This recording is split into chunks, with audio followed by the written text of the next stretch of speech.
One of my favorite classes to date was a class called Sleep. What is it, and what happens when it goes wrong?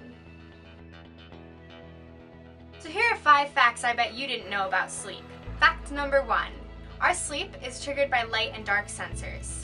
Have you ever had trouble sleeping well after you've gone to bed after staying on the TV or the computer all night? That's probably because you tricked your brain into thinking it was still light out. This causes your entire sleep cycle to be thrown off, which can be very hard to fix. Number 2, there are people in this world that can survive on only 4 to 6 hours of sleep each night.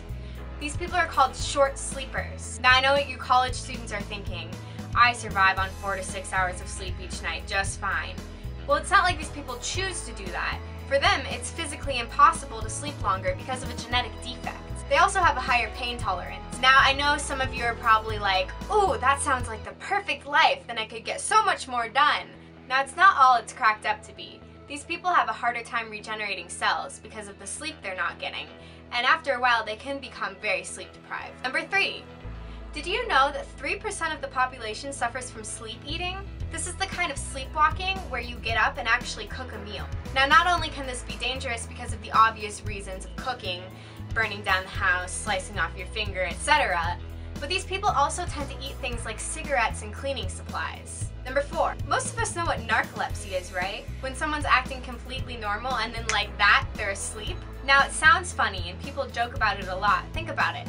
Someone's standing up and all of a sudden they fall to the ground asleep. But did you know that there's no known cure for it? It doesn't just go away by sleeping extra hours. People who suffer from narcolepsy must constantly watch what they eat and do, so as to not wear out their bodies. Some people even become vegetarians so that they have lighter meals to digest, and most people tend to take naps after their meals so that they can regulate their sleep cycles. The only medication they can take is stimulants, and sometimes that doesn't always work. And number 5.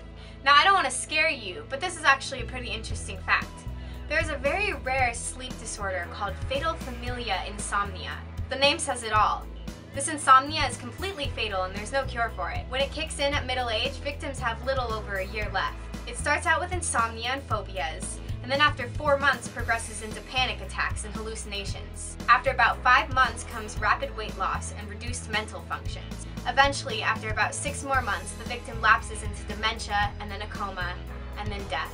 Don't be scared though, this is a genetic disorder, and chances are, if it's in your family, you probably already know.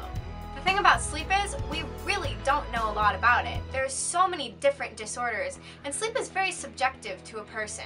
So, one treatment could work on someone and not work on the next person. We're constantly learning. Here's another fact I'll throw at you.